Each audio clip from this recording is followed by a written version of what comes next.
It does not at all. Yeah, we do. Yeah, we need the school committee too. Would all the city councilors and the school committee please take their seats for a moment? Those are your seats, yes. We need a, we.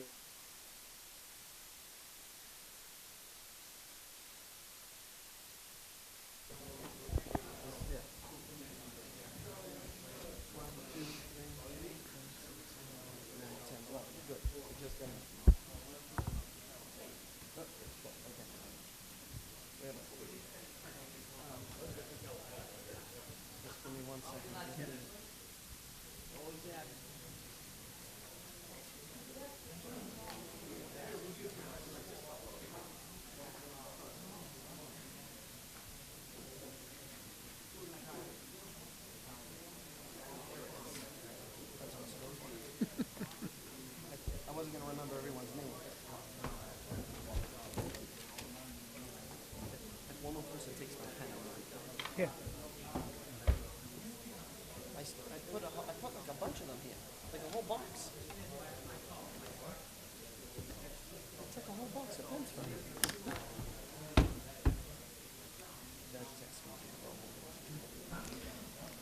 Clerk, you do a roll call, please? Yes. Councilor Capone. Here. Councilor DeFlorio. Councilor DePiero. Here. Councilor Hanlon. Here. Councilor Marchese. Here. Councilor Matusky. Councilor McKinnon. Here. Councilor McLaughlin. Here. Councilor Napolitano. Councilor Simonelli. President Della Sola. Here. School Committee Member Alan Panarisi. School Committee Member Ela. School Committee Member LaMonica. School Committee Member Cardello. School Committee Member McLaughlin. School Committee Member D'Onofrio. School Committee Member Almeida Barros. School Committee Member Parker. And School Committee Member Thomas Aperzes. We do have 13 members present. We do have a quorum, Mr. President. Thank you. Please salute the flag. I pledge allegiance to the flag of the United States of America and to the republic for which it stands, one nation, under God, indivisible, with liberty and justice for all.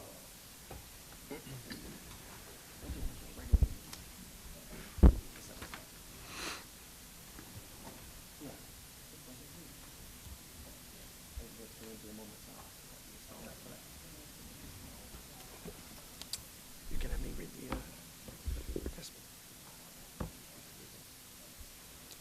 Clerk, you read the first business on the table.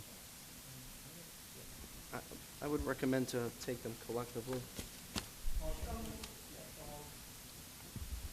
On the motion? Collectively? All in favor? All opposed? The ayes have it. Yeah, the two items tonight before us, Mr. President. The mayor called for a special meeting of the city council in accordance with the provisions of section 6-2 and 6-3 of the Everett City Charter to call a joint convention. Item number one on the agenda is an annual budget policy presentation. And item number two is a presentation to the city council of the proposed FY20 operating budget.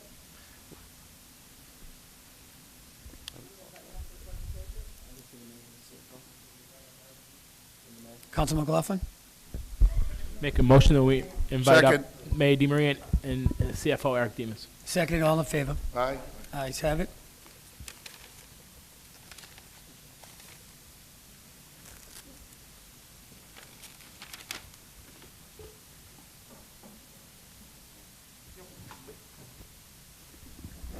Good evening.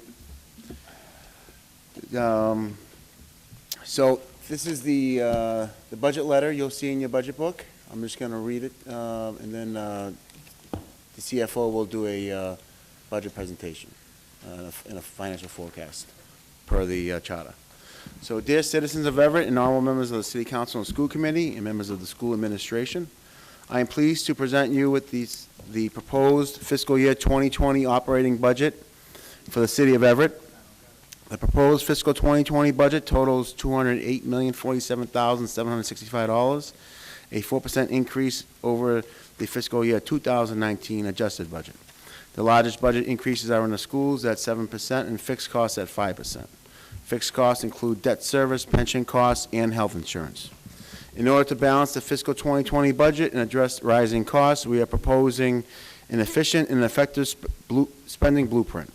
Setting aside schools and fixed costs, our department's averages a 0% increase over last year's budget. In fact, the total expenditure for the departments for which I have direct administrative control is actually $79,248 lower than the total last year. To promote strong fiscal stewardship, we are restructuring departments and reducing ineffective staff positions. At the same time, we are adding staff positions most critical to addressing the current needs of our community. This includes the creation of 2 new positions, a mental health clinician and an affordable housing manager. This budget is also a reflection of the strong economic growth that is happening in our city right now, and the growing partnership that we have built and nurtured over the last several years. These partnerships are with the people here in this room, across levels of government, and with the private and nonprofit sectors. None of us can get much done without working together, but we see so much success when we work with one another. Together, we have done much to ensure our fiscal health. Everett is growing at a rapid rate, and we continue to witness a large number of public and private investments in our city. These investments enhance the quality of life for all of our residents by adding to our tax base and generating the revenues needed to improve the delivery of essential public services. Because of these investments, we are a safer city, a more educated city, a city where businesses are growing and creating jobs, a city with a strong, effective public school system, and a city that communities across the nation look to for ideas and inspiration. However, we must continue to work together to do everything in our powers to ensure that our longtime residents can afford to remain in their homes. I understand how important and truly personal housing affordability is to our community. This is why we have worked hard to ensure that taxpayer money is spent wisely, and why we will continue to be careful fiscal stewards of all public funds. In fact, because of our prudent fiscal policies, the average single-family tax bill in Everett is the second lowest in the Metro Boston region. I am proud that Standard & Poor's Global Ratings assigned a AA+ long-term rating to the City of Everett for the 3rd year in a row. In issuing this, S&P cited the city's strong management, strong budgetary performance with operating surpluses, very strong budgetary flexibility, very strong liquidity, and low overall net debt. This matters because a positive rating like ours saves us millions of dollars when we bond for large capital improvement projects. When the state budget is finalized and free cash is approved, I will be submitting a request to the City Council to increase our stabilization fund. This will help to ensure that we maintain our excellent bond rating. As you know, over the past 2 years, we have been forced to draw down this critically important account in order to deal with school budget deficits. We have much to appreciate about the state of our finances. In the past year, the City of Everett secured millions of dollars in grant funding, supporting infrastructure, public health, parks, and technology, among others. In this coming weeks, we will issue a certificate of occupancy for the Encore Boston Harbor Resort, and this will be followed by a long-anticipated opening day. This past year, we received our final pre-opening payment of $12.5 million, and we will soon see the enormous benefits on this $2.8 billion economic engine. This development has returned to productive reuse a formerly blighted and contaminated Monsanto site, kick-started the transformation of the Lower Broadway region of Everett, and created thousands of jobs for our residents and beyond. Soon we will receive significant pilot payments and additional tax revenue. Our great forward momentum continues to build. We were once again named one of the top 10 places in Massachusetts to live by the Boston Globe magazine, and #1 north of Boston. Our home values increased by record amounts, and we provided approximately $30 million in tax relief to our residents. We innovated and improved our designated bus lanes with raised platforms and prioritized signals for bus travelers down Broadway. In partnership with Encore, we will soon have a free community shuttle connecting Everett residents to the Silver Line in Chelsea and to the heart of our city. Mobility is the key to sustained economic development and enhanced quality of life for our residents. Capital projects have remained a priority, as you'll see in the budget, over the past year, ranging from facilities to infrastructure. We renovated the Hancock Street Fire Station, and Central Fire Station renovation is currently underway. We have renovated numerous parks for the enjoyment of our children and families, and expanded our open spaces. We are completing construction on both a new playground at River Green and almost 2 miles of connected pathways along the Malden and Mystic Rivers, opening up the waterfront for the first time in generations. We are also in the final design stage for the completion of the Northern Strand Community Trail, which will take you from West Street to the Assembly Road T Station. Although our school system faced difficulties over the past year, our faculty, staff, and students have demonstrated great resiliency. Our school system continues to be ranked as one of the best urban districts in the state. In the coming fiscal year, I know we will see even more of the growth and the progress that we saw in the past year. Many believe, as do I, that this year will be known as the point in time when the fortunes of the city turned and ever became not just another neighbor of Boston, but rather a destination for visitors and an exciting place for both new and longtime residents to call home. This past year has been a strong one for the city of Everett, but my greatest excitement is in the knowledge that there is more yet to come. I believe that for the fiscal year 2020 city budget is fully in line with this vision, and I strongly urge adoption of the entire proposed budget package. I look forward to working with you in the coming weeks to enact the fiscal year 2020 spending plan so that all of our residents may experience the revitalization of the vision we share for our exceptional city. Thank you, and have a great night.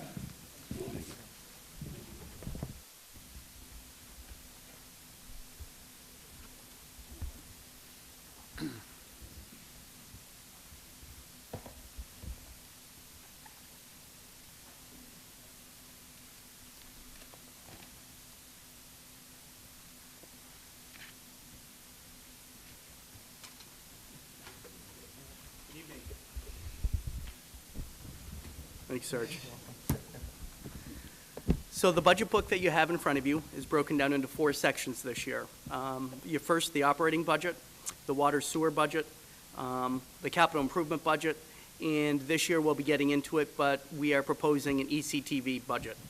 My goal tonight is to provide you a very brief overview and answer any questions, as I know that detailed discussions at future meetings are going to be happening in the very near future.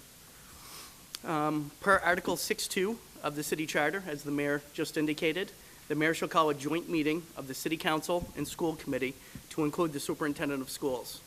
The meeting is to take place prior to the budget process. The purpose is, 1, to review the financial condition of the city, to review revenue and expenditure forecasts, as well as any other related information that this body will be looking for.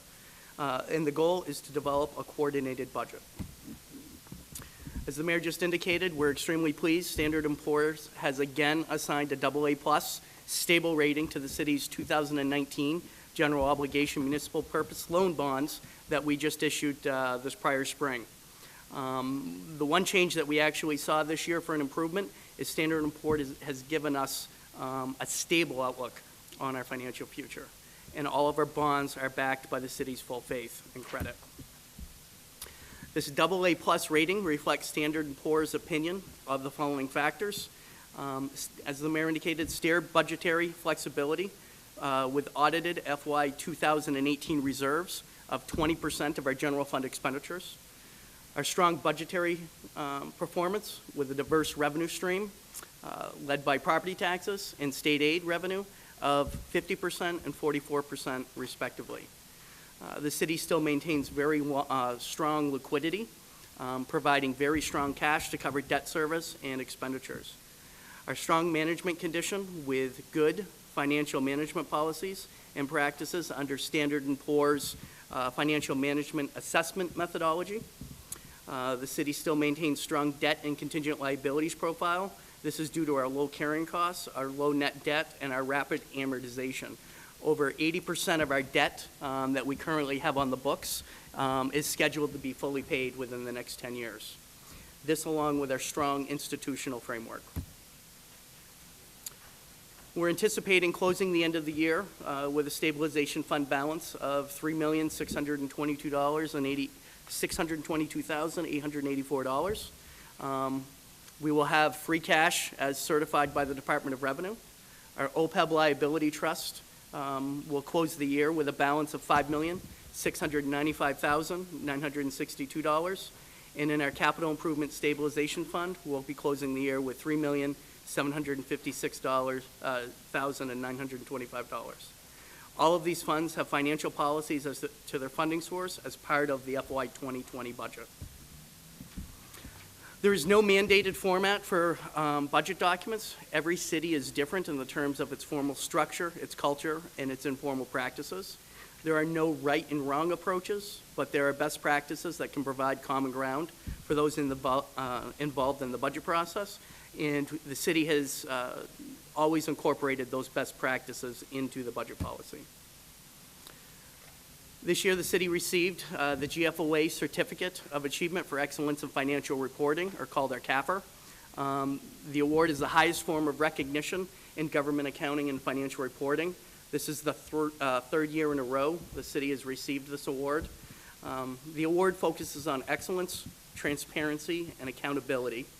And what it does is it provides an independent review and critique on a municipality's financial reporting. This is only a one-year award that requires annual review and completion. I'm also pleased to inform you that, again, the city received the GFOA Distinguished Budget Award. We received this award between fiscal 16 and 19. The GFOA is the only national awards program in governmental budgeting. This award also promotes best practices in public budgeting.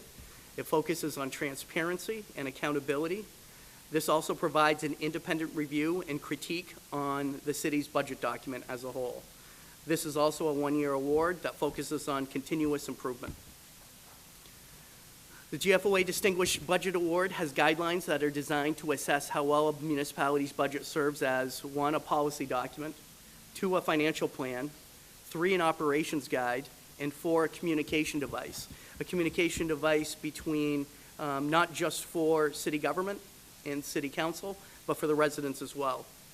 The final budget document is due to the GFOA 90 days after the budget is adopted by the legislative body, and I'm proud to say that we'll be issuing the FY 2020 budget for consideration this year as well. One of the other documents that you're going to see at the beginning of your budget book is the city's 5-year financial forecast. This forecast helps municipal officials to, 1, review our operational needs, identify fiscal challenges and opportunities. It develops and incorporates long-term budget policies, and it also incorporates a plan for capital budget, our debt service management, new initiatives, and the city's long-term sustainability. Copies of this are right in the back of, the presentation that I'm reviewing right now. Our executive summary regarding revenues and expenditures. Revenues include our tax levy, local resources, cherry sheet or state aid, school building assistance, as well as other financial sources. Our expenses are broken down between general government, public safety, public works, education, human services, culture and recreation, debt service, other fixed costs including health insurance, retirement, debt, and other city benefits, as well as other financial uses. Other financial uses would be our transfers to our stabilization accounts. This year, we're estimating that the total tax levy limit is going to be $142,162,075. The tax levy is the amount a community raises through property taxes, and the levy can be any amount up to the levy limit, which is reestablished every year in accordance with Proposition 2.5 provisions. The amount of estimated taxes to be levied with the FY20 budget is $101,853,015. This is approximately a 9% reduction from fiscal year 19. This does not incorporate any changes that will be done with the state's budget. This estimate is based upon the House 1 budget, and over the next few weeks, we'll be getting more information from the state, and it's looking like the city will be receiving even additional money, which would be reducing the tax levy. This would leave an excess taxing capacity of $40,309,060. In the revenue section, we're anticipating local receipts of $7,964,000, state aid of $82,532,920, school building assistance related to our debt, $1,730,062, enterprise fund revenue of $19,455,792. And for the first year, we're going to be receiving operational Encore resort payments. Underneath the host agreement, we'll be receiving $25 million. And at this time, we're still working with Encore as far as their estimates, but we're expecting additional excise revenue, local meals tax of $6 million, for a total of $137,482,774. On the expense side, general government, $8,199,970. Public safety, $31,849,060. City services, $13,746,423. Human services, $3,867,255. Libraries and recreation, $1,808,322. For total city department operational budget of $59,471,030. Total requests that were submitted to the mayor during the budget process were $61,455,680, but were reduced by $1,984,650. This reflects a 0% change from the prior year, or a proposed decrease of $79,248. However, after you take out additional fixed costs that are located within the operating budget, such as waste removal, electricity, et cetera, are factored in, this decrease represents approximately $391,934 decrease from the FY19 operational budget. Over to the school department. This year, the FY 2020 foundation budget is set at $104,339,433. The budget for the school department does include an additional $6,500,000 above net school spending. When you back out the chargebacks, $6.5 million. When you back out the chargebacks to the city for shared expenses, which total $25,487,612, the total recommended budget for the schools is $85,351,182. We then add in the mandatory special education transportation for a total school budget of $89,851,821. This represents a 7% increase over fiscal 19. The total requested budget submitted by the school department will be the total budget for the year.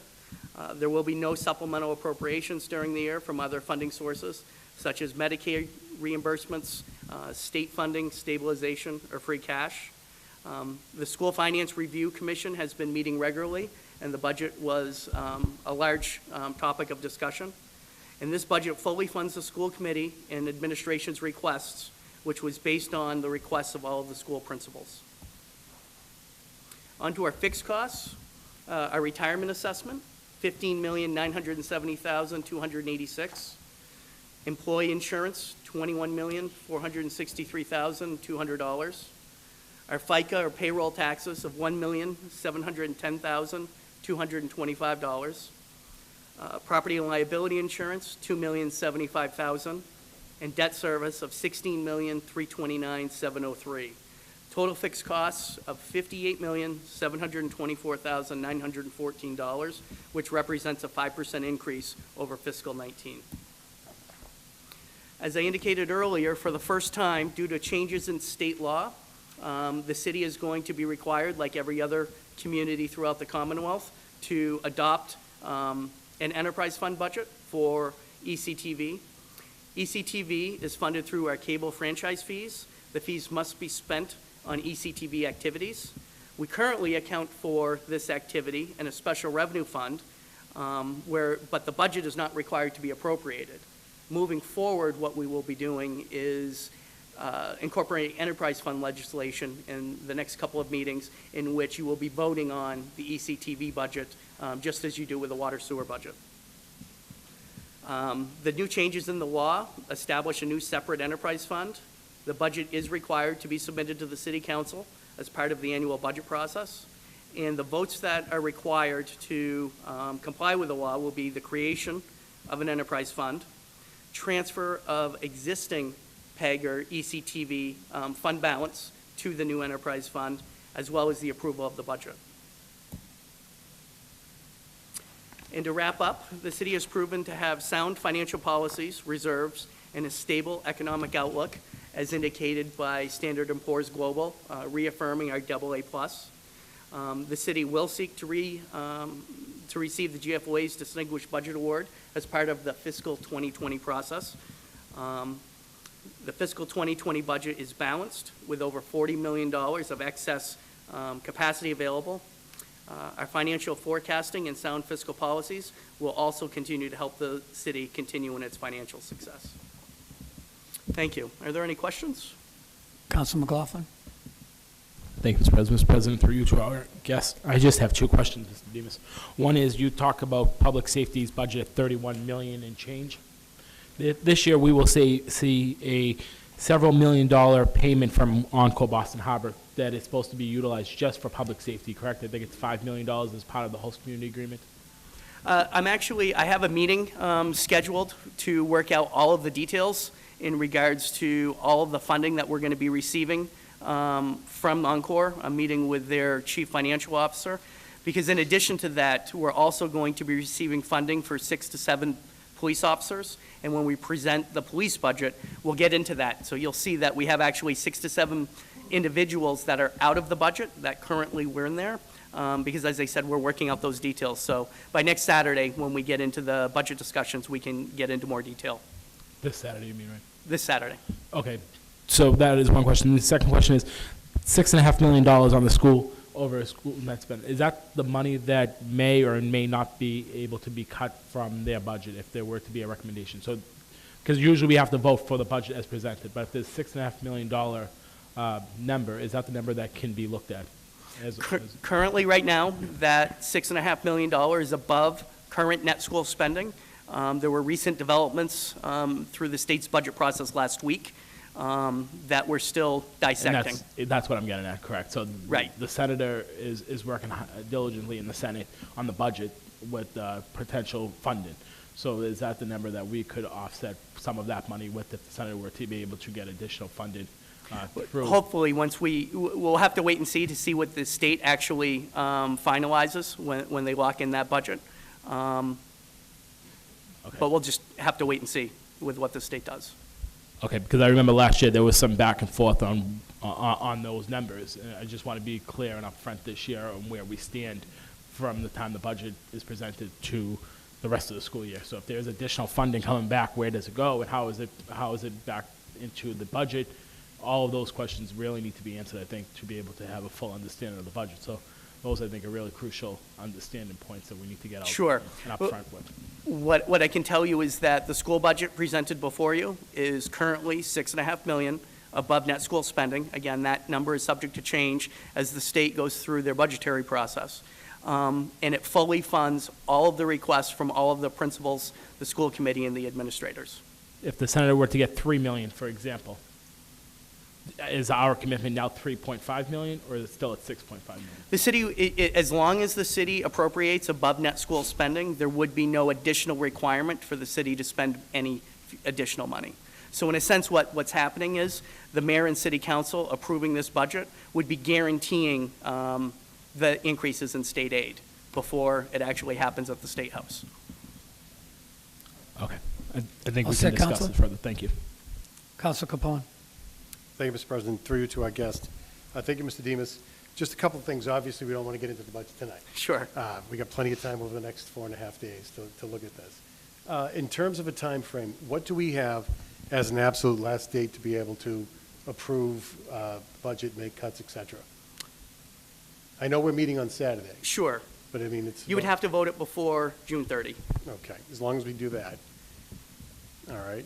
And then two points. On the ECTV, the existing PEG Access Fund, do you know what that number is? And what we're anticipating the ECTV budget to be? To close it out, What is it now? What is it now? the PEG access? I believe there's roughly a fund balance in there of about 600,000. Let me get you that number Okay. to be more specific. I haven't That's looked at it in a fine. little while. And what do we anticipate that budget to be for ECTV? ECTV's budget, I believe it's going to be a little over 600,000. Okay.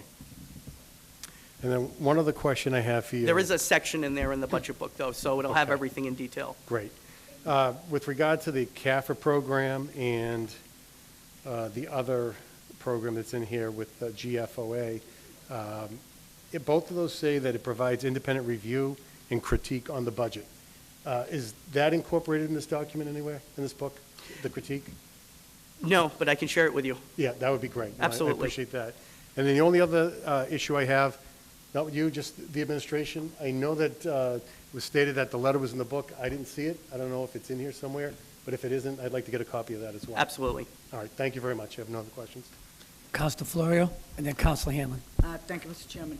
Not to go back on what Councilor McLaughlin, but that was going to be my question about the $6.5 million. Because we had, last year, there was so much confusion.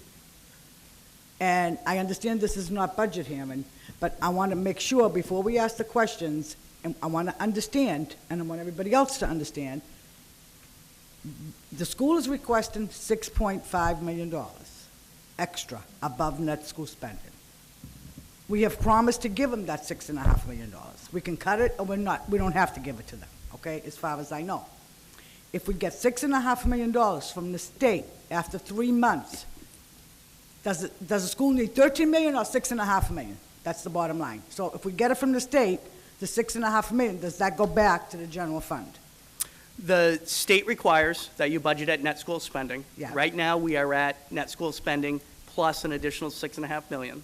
If we were to get those additional funds, that would raise net school spending, so we would have to make sure that whatever the final number was with the state would be above net school spending so that we were meeting our requirement.